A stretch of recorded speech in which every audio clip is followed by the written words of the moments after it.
మాట చూద్దాము. మన చదవన లేఖనాల నుండి చూసినట్లయితే, అబద్ధమాడు వారిని నువ్వు నశింపు చేదువు, కపటము చూపి నరహత్య జరిగించేవారు యెహోవాకు అసహ్యులు. నేనైతే నీ కృపాతిశయమును బట్టి నీ మందిరములో ప్రవేశించుదను. నీ ఎడల భయభక్తులు కలిగి నీ పరిశుద్ధాలయము దిక్కు చూసి నమస్కరించుదను. యెహోవా, నా కొరకు పొంచి ఉన్న వారిని బట్టి నీ నిత్యానుసారంగా నన్ను నడిపించుము. నీ మార్గము నాకు స్పష్టంగా కనపరచుము. ప్రార్థన. పరిశుద్ధుడా, మహోన్నతుడైన తండ్రి, ఈ నామమునికి మహిమ చెల్లిస్తున్నాడు ప్రభా. ఈ ఉదయకాలం మాకు మరొకసారి ఇచ్చావు, అందరిని బట్టి కృతజ్ఞతలు చెల్లిస్తున్నాను. అంతేకాదు ప్రభా, ఇంతవరకు జరిగే కార్యక్రమం అంతటా క్రమంగా జరిగేటప్పుడు వాక్య పరీక్ష వెలుచుండగా వాక్యము కొరకు ప్రతి ఒక్క హృదయాలను తెరవండి. వారి యొక్క పాప దోషములను క్షమించమని దాసులను ఒప్పుకొని విజ్ఞాపనం చేస్తున్నా. నీ ఎదుట పరిశుద్ధులుగా నిలబెట్టమని ప్రార్థిస్తున్నాను ప్రభువా. ఇదిగో ఈ స్థలం నీ ప్రాంగణమును యాదనములు తీసుకొని వాతావరణాన్ని కూడా యాదనములు తీసుకొని ఇదిగో చదువుకున్న లేఖనముల ద్వారా కొద్ది నిమిషాలు నిబడేలా మా అందరితో మాట్లాడండి. వాక్యం చెప్పిన హృదయాలను తెరవచ్చేయండి ప్రభా. అర్థమైన రీతిలో మాతో మాట్లాడి మా జీవితంలో మాకు ఏది అవసరమో అది చూటిగా స్పష్టంగా మాట్లాడమని మహిమ ఘనత ప్రభావి గారు యేసు నామములో ప్రార్థన ఇదివరకు క్షణం తండ్రి. హల్లెలూయా, హల్లెలూయా, హల్లెలూయా. చూడండి, ఈరోజు వాక్య భాగం ఏంటి అంటే, నేనైతే ఎలా ఉంది కదా, దావీదుగా అంటాడు కదా, ప్రభువా నన్ను పరిశోధించి పరిశీలన నన్ను పరీక్షించిన ఆలోచన కనుక ఈరోజు మనకు మనము తీసేసుకోవాలి.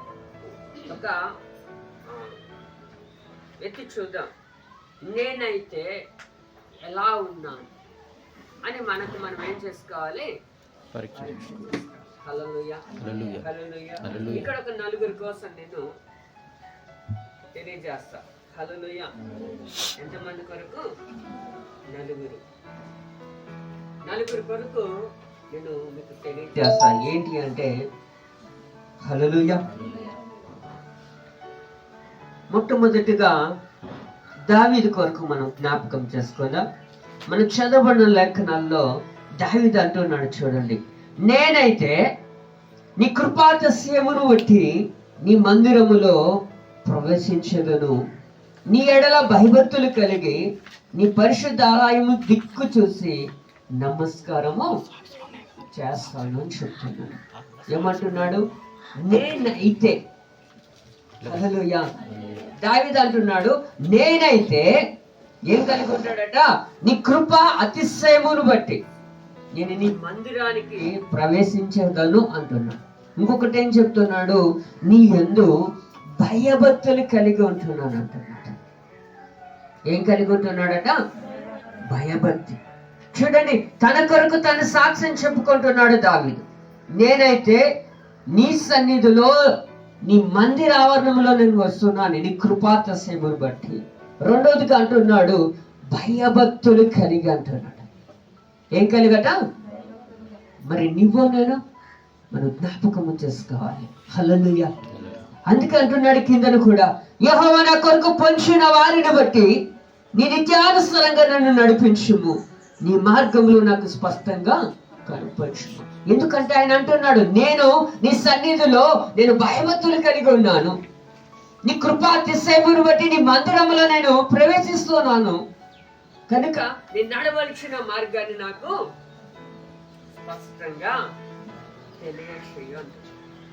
హల్లెలూయా. ఏమంట? స్పష్టంగా తెలియచేయు అంటున్నాడు. చూద్దాం, ఇంకా చూసినట్లయితే కీర్తనాల గ్రంథములోనే 13వ అధ్యాయము 5వ వచనములో కూడా అంటున్నాడు, చూడండి, నేనైతే నీ కృపయందు నమ్మిక ఉంచున్నాను. చాలండి. చూడండి, ఇక్కడ అంటున్నాడు, అక్కడ ఏమంటున్నాడు? నేనైతే నీ కృపాతిశయమును బట్టి నీ మందిరంలో ప్రవేశిస్తాను, భయభక్తులు కలిగి ఉన్నాను అంటున్నాడు. ఇక్కడ అంటున్నాడు నేనైతే నీ కృపయందు, ఎవరి కృపట? దేవుని యొక్క కృపయందు నమ్మక ఉంచి ఉన్నాను. దేవుని సన్నిధిలో మనం ఏం కలిగి ఉండాలి? నమ్మకం ఉండాలి. వాక్యం అంటది, నమ్ముట నీ వలనైతే అది ఎలాంటిదైనా కార్యాలు జరుగుతాయి. మొదటగా మనం ఏం చేయాలి? నమ్మాలి. హల్లెలూయా. అందుకంటున్నాడు, నేనైతే నీ యందు ఏం కలిగి ఉన్నాను? నమ్మకము కలిగి ఉన్నాను. ఈరోజు దేవుని సన్నిధికి వస్తున్నా నీవు నేను నమ్మాలి దేవుని దగ్గర. అవునా కదా? రక్తస్రావం కలిగిన స్త్రీ యేసుక్రీస్తును నమ్మే ఆయన దగ్గరికి వెళ్ళిందా లేదా? అనేక సంవత్సరాలు ఆమె వేదన పడింది, బాధపడింది. అవునా? కానీ యేసుక్రీస్తు కోసం విన్నది ఒకసారి వెళితే బాగుంటుంది అనుకోండి, నమ్మకముతో వెళ్ళింది. వెళ్ళగానే తన జీవితంలో కార్యం అనేది చూడలేదు. అంతేకాదండి, జక్కయ్య కూడా యేసు ఎవరో చూడగోరేను అని చూడటానికి వెళ్ళాడు. ఎందుకంటే యేసు క్రీస్తు కొరకు అనేక మంది చాలా చక్కగా మాట్లాడుకుంటున్నారు. ఈయన ఎవరో, యేసు ఎవరో నేను చూడాలి, ఒకసారి చూస్తే బాగుంటుంది అనుకున్నాడు. వెళ్ళాడు. వెళ్ళగానే ఏమైపోయాడు? తన జీవితమే మారిపోయింది. కారణం నమ్మకం. ఇక్కడ అంటున్నాడు దావీదు కూడా, నేనైతే నీ కృపయందు, ఎవరి కృపట? దేవుని యొక్క కృప. ఈరోజు ఆ యొక్క కృప నీ మీద నా మీద నిలిచి ఉన్నది. ఆ కృప ఉంది కనుకే మనం ఈ దినాన్ని మనం చూడగలుగుతున్నాం. హల్లెలూయా.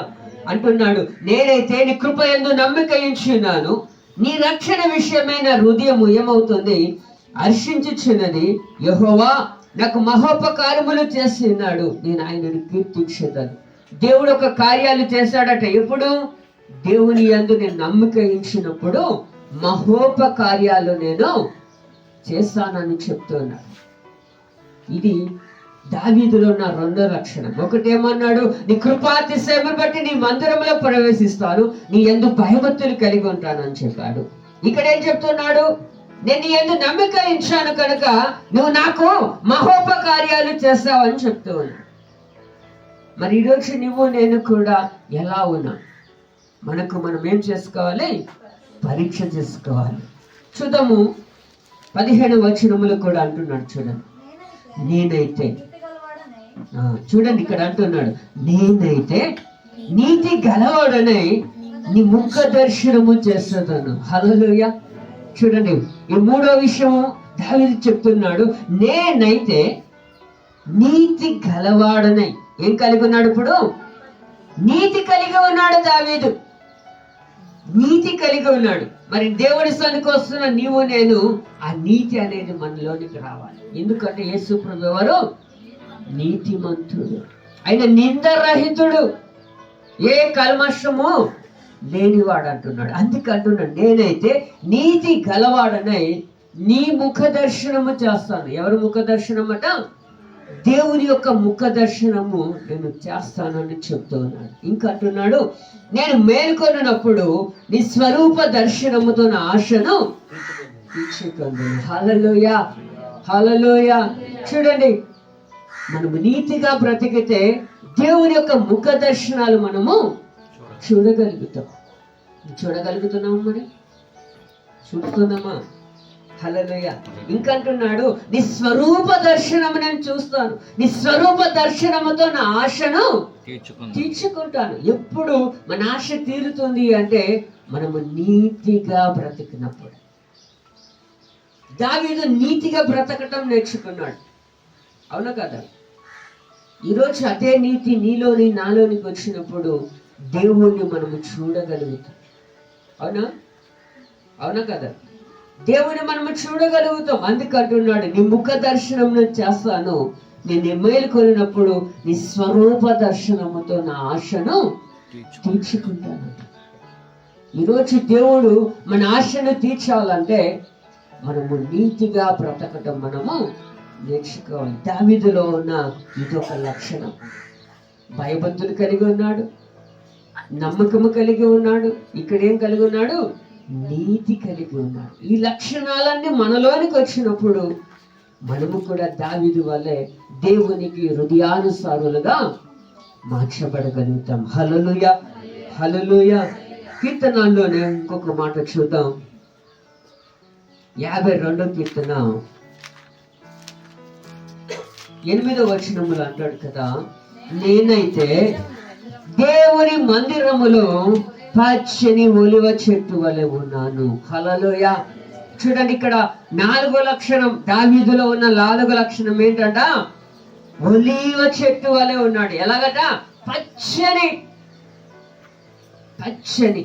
ఈరోజు నువ్వు నేను కూడా దేవుని మందిరంలో పచ్చని ఒలివ చెట్లు వలె ఉండాలి. అవునా కదా?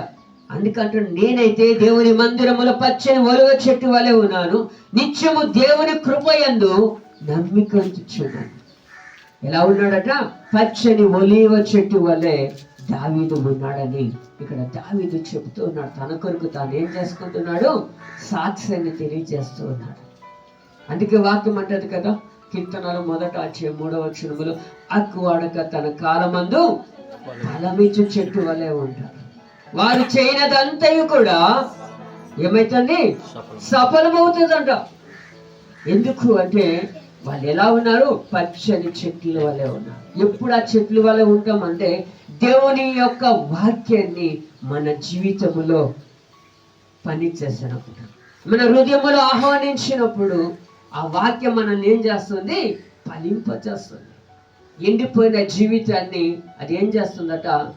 సిగ్గింపచేస్తుంది. దేవుడి వాక్యం ఏంటిది? అగ్ని వంటిది.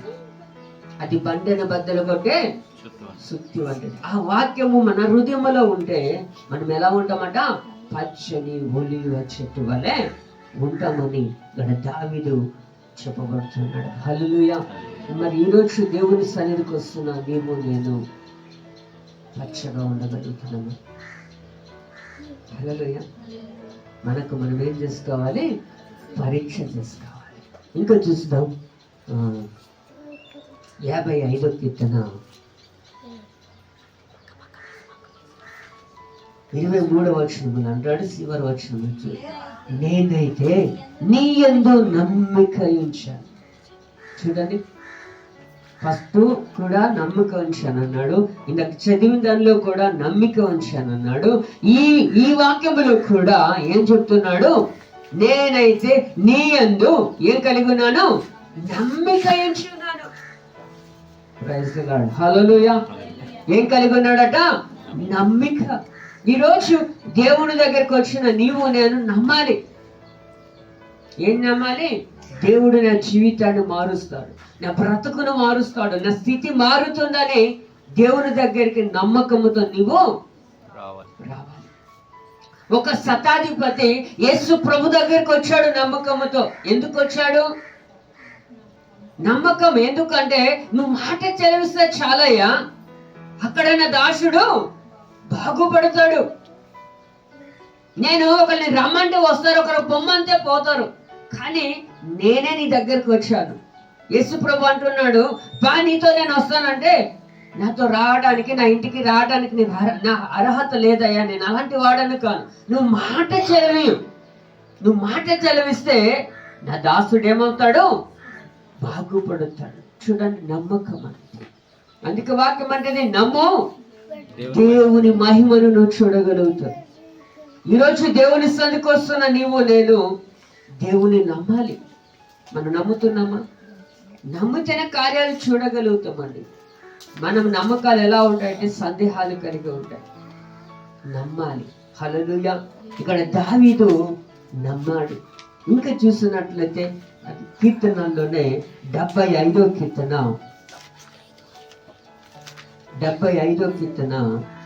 9వ వచనములు అంటున్నాడు, నేనైతే నిత్యము ఆయన స్తుతిని ప్రచురము చేయుదును, యాకోబు దేవుని నేను నిత్యము కీర్తించెదను. హల్లెలూయా. చూడండి, ఇక్కడ దావీదు అంటున్నాడు, నేనైతే నిత్యము ఆయన స్తుతిని ఏం చేస్తున్నానట? ప్రచురము చేస్తున్నాను. మనము నోరు తెరవండ్రా బాబు అంటే ఇలా కూర్చోండి. ఇలాగే ఈ నోరు అంటే పేకలేసి అంటితే ఎలా ఉంటుందో అలా అంటుకోపోతుంది. నువ్వు దేవుని స్తుతించడానికే చిగ్గుపడితే దేవుడు కూడా అంటాడట, నువ్వెవరో నాకు తెలియదు పో అని. కానీ ఇక్కడ దావీదు అంటున్నాడు, ఆయన స్తుతిని ప్రచురం చేస్తున్నాడు. ఎప్పుడు? నిత్యము అంట. మన దేవుడి సన్నిధికి ఎందుకు వస్తున్నాం? మరి దేవుని స్తుతించడానికి, ఇలా మౌనంగా నోరు మూసుకొని ఇలా ఉండటానికి కాదు. అవునా? చప్పట్లు కొట్టరు, నోరులు తెరవరు. మరి ఎందుకు మన దేవుని ఆరాధించి? హల్లెలూయా. కానీ దావీదు అంటున్నాడు ఇక్కడ, నేనైతే నిత్యముని ఆయన స్తుతిని ఏం చేస్తున్నాను? ప్రచురం చేదును. యాకోబు దేవుని నేను నిత్యము కీర్తిస్తాను. ఇంకొక దగ్గర అంటాడు, ఆయన స్తుతి నా నోట ఉంది. స్తుతి ఎందుకు చేయాలి అంటే నీ జీవితాన్ని మారుస్తుంది. స్తుతి అనేది దేవుణ్ణి ఆనందపరుస్తుంది. హల్లెలూయా. అందుకే దావీదు అంటాడు కదా, నేను చేతులెత్తుట సాయంకాల నైవేద్యం అంట. చేతులెత్తు దేవుణ్ణి ఏం చేయాలి? స్తుతించటం మనం నేర్చుకోవాలి. మన నోటిలో స్తుతి ఉండాలి. ఏముండాలి? స్తుతి. స్తుతిని జీవితాన్ని మారుస్తుందండి. స్తుతించటం వలన ఎరుక గోడలు ఏమైపోయాయి?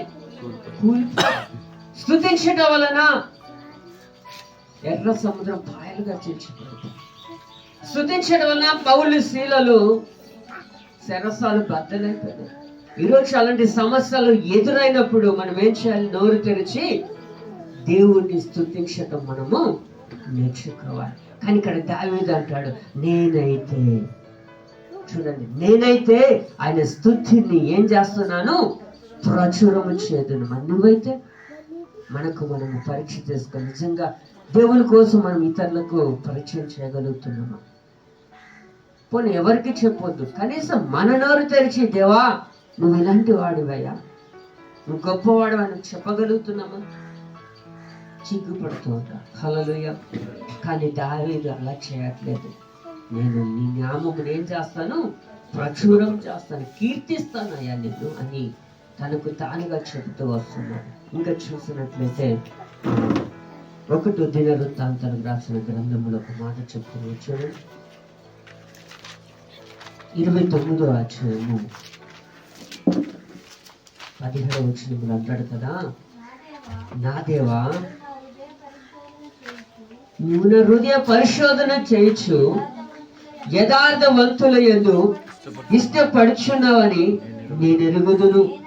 చూడండి ఇక్కడ అంటున్నాడు, నేనైతే యథార్థ హృదయము గలవాడనై ఇవన్నీ మనఃపూర్వకముగా ఇచ్చి ఉన్నాను. చాలా చూడండి, దేవుడు ఏమంటున్నాడు? దావీదు ఏమంటున్నాడు? నేనైతే యథార్థంగా ఉన్నానంటున్నాడు. ఎవరి దగ్గర? దేవుని. మరి ఈరోజు నువ్వు నేను కూడా దేవుని ఎదుట ఎలా ఉండాలి? యథార్థంగా ఉండాలి. ఎలా ఉండాలంట? యథార్థంగా ఉండి ఆయన ఏం చేస్తున్నాడు? ప్రార్థన చేస్తున్నాడు. ఇది దావీదు యొక్క స్థితి. హల్లెలూయా. ఫస్ట్ ఏమన్నాడు దావీదు? నీ యందు భయభక్తులు కలిగి ఉన్నాడు. ఇంకొక దగ్గర ఏమన్నాడు? నమ్మకం మనుషులు అన్నాడు. ఇంకొక దగ్గర నీతిగా ఉన్నాను అంటున్నాడు. ఇక్కడేం చెప్తున్నాడు అంటే యథార్థంగా ఉన్నాను అని చెప్తున్నాడు. ఈరోజు నువ్వు నేను కూడా, నేనైతే దేవునిలో ఇలా ఉన్నానని నువ్వు నేను చెప్పే స్థితిలోనికి రావాలి. హల్లెలూయా. హల్లెలూయా. చూద్దాం, ఇంకో వ్యక్తి కొరకు చూద్దాం. మొదటిదిగా దావీదు, రెండోదిగా పౌలు. పౌలు ఏమంటాడు? నేను క్రీస్తును పోలి జీవించినట్లుగా మీరు నన్ను పోలి జీవించండి. బ్రతుకుట క్రీస్తే, సావైతే లాభం అంటున్నాడు పౌలు. హల్లెలూయా. చూద్దాం అపొస్తలుల కార్యాలు 21వ అధ్యాయము 13వ వచనంలో అంటాడు కదా,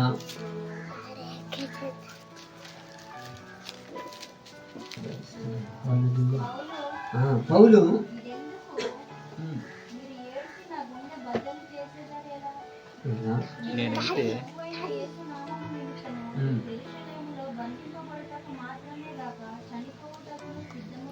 హల్లెలూయా. చూడండి ఇక్కడ అంటున్నాడు, నేను ప్రభు కొరకు చనిపోవటానికి చిత్తముగా ఉన్నాను అని చెప్తున్నాడు.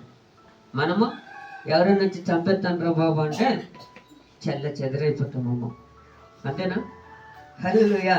కానీ ఇక్కడ ఏమంటున్నాడు, నేనైతే ప్రభు అయిన యేసు నామము నిమిత్తము చనిపోవటానికి ఎలా ఉన్నాను?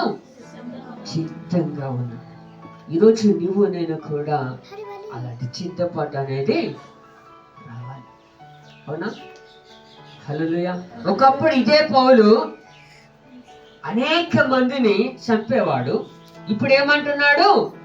నేను ప్రభు కొరకు చనిపోవటానికి నేను సిద్ధంగా ఉన్నానని చెప్తాను. నేనైతే అంటూ మరి ఈరోజు నువ్వు నేను కూడా ప్రభు కొరకు ఏం చేస్తాను? ప్రశ్నిస్తా. చూద్దాం. ఇంకా చూసినట్లయితే రోమపత్రికలో ఒక మాట చెప్తున్నాడు, చూడండి. రోమపత్రిక 7వ అధ్యాయంలో కూడా ఒక మాట చెప్తున్నాడు, 9వ వచనం.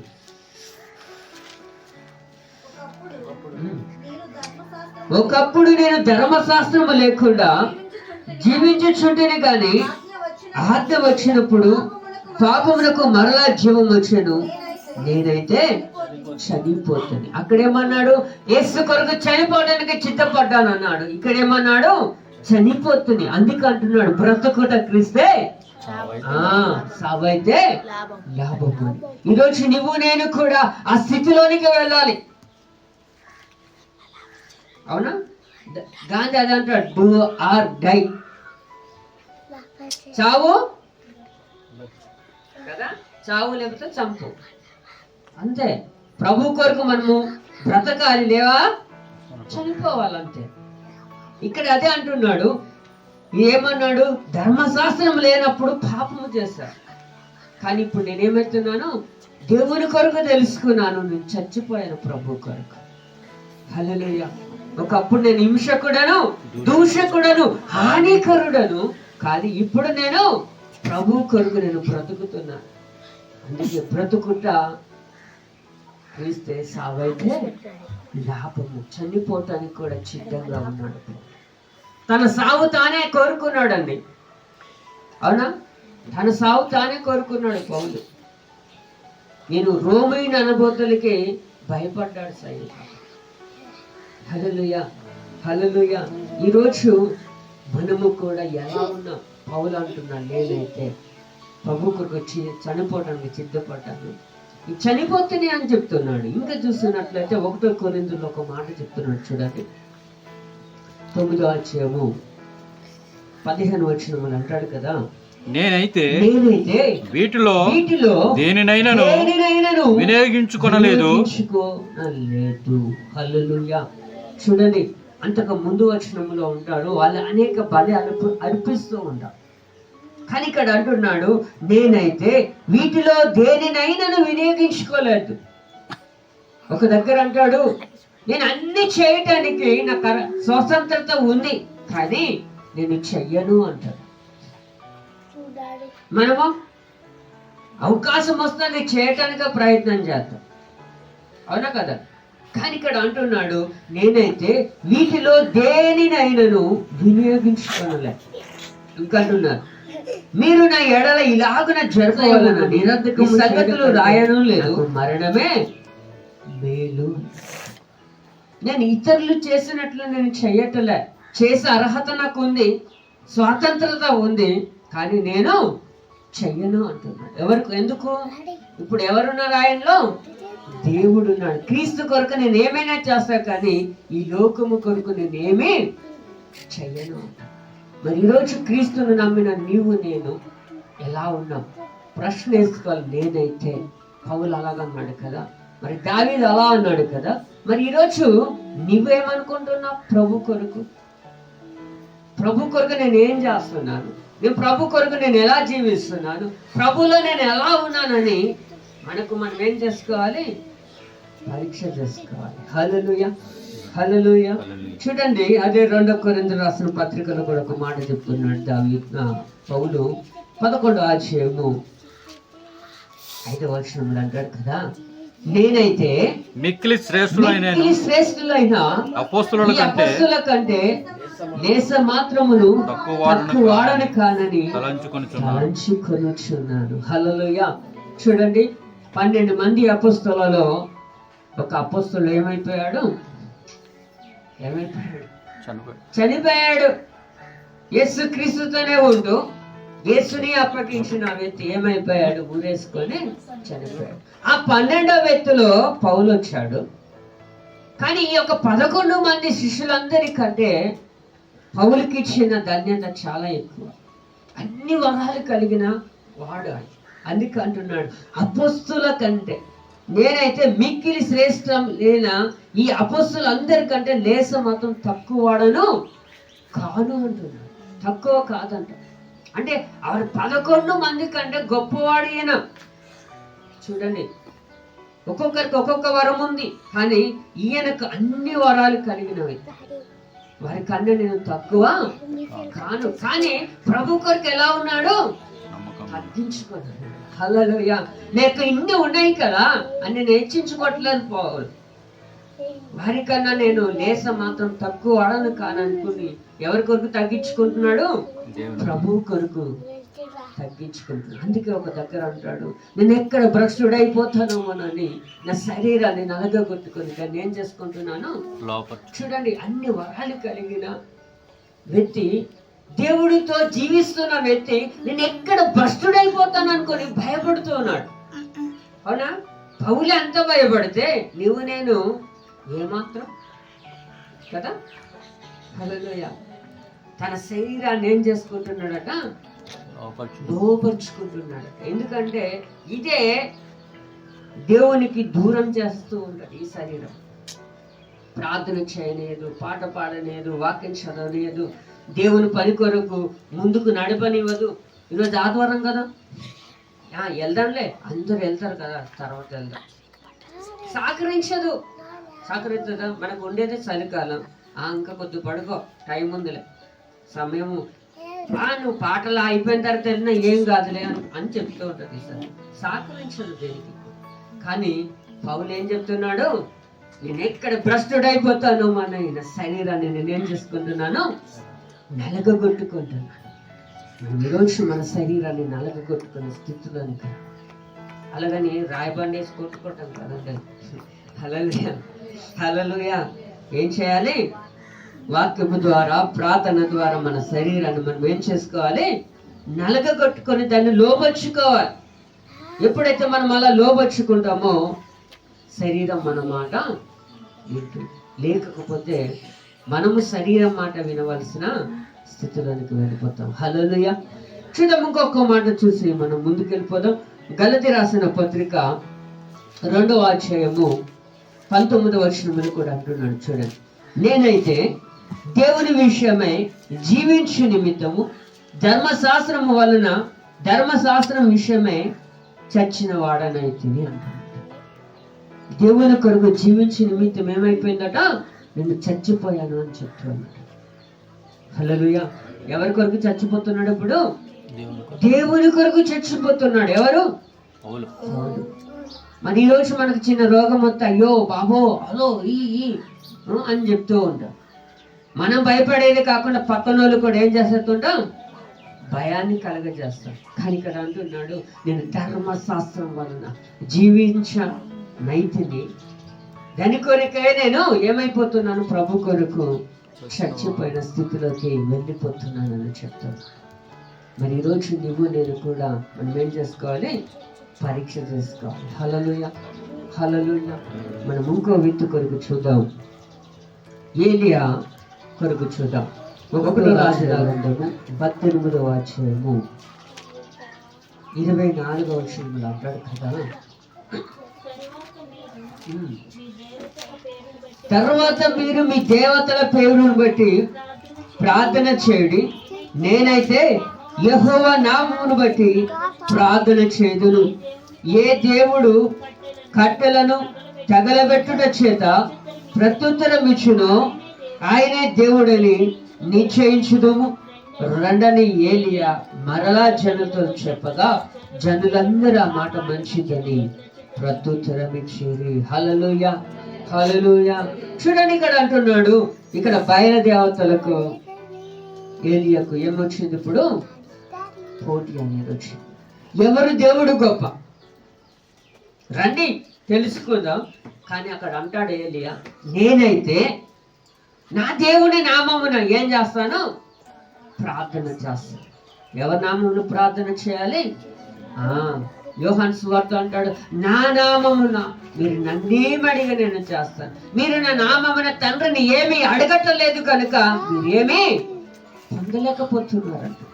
ఇక్కడ ఏలియా అంటున్నాడు, నేను దేవుని నామమున ఏం చేస్తాను? ప్రార్థన చేస్తాను. ఎవరి దేవుడు గొప్ప అని తెలిసిపోతుంది అంటున్నాడు. హల్లెలూయా. యేసు నామములో ఏముంది? శక్తి ఉంది. అందుకే మన జీవితంలో కార్యము జరగాలంటే యేసు నామములో మాత్రమే మనం ప్రార్థన చేయాలి.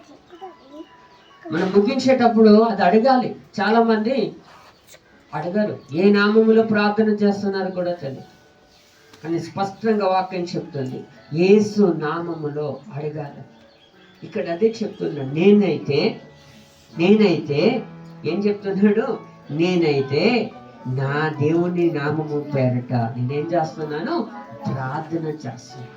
చూడండి, ఎప్పుడైతే ఏలియా దేవుని పేరట శాసించాడు, నిజమే నేను నమ్మిన దేవుడు నీ జీవము కలిగిన వాడైతే ఆకాశం నుండి అగ్ని వచ్చి దహన బలి మాంసమును కాల్చమన్నాడు. ఏ నామములో? దేవుని నామములో అడిగినప్పుడు దేవుని యొక్క అగ్ని వచ్చి ఏం చేసింది? దహించి. ఈరోజు నువ్వు కూడా యేసు నామములో దహించితే ప్రతి దయ్యపు శక్తులు కాలిపోతాయి, ప్రతి మాంత్రిక శక్తులు కాలిపోతాయి, ప్రతి చేతబడి శక్తులు, రోగాలు కలిగేసి ప్రతి ఇది కూడా యేసు నామములో ఏం చేయాలి?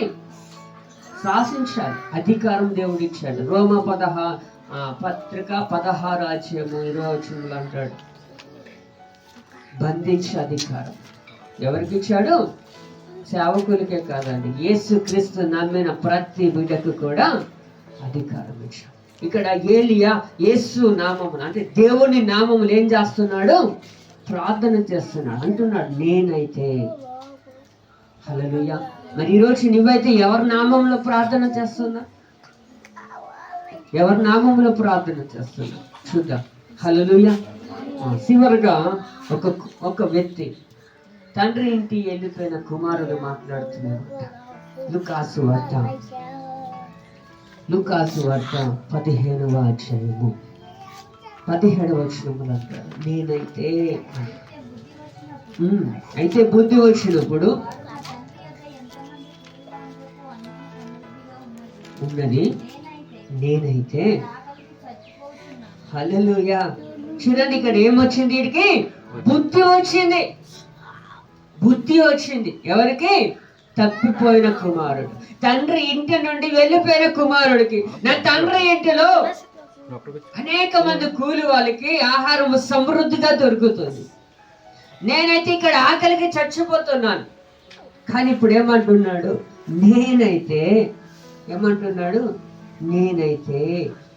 ఇక్కడికి ఆకలికి చచ్చిపోతున్నాను అని చెప్తున్నాను.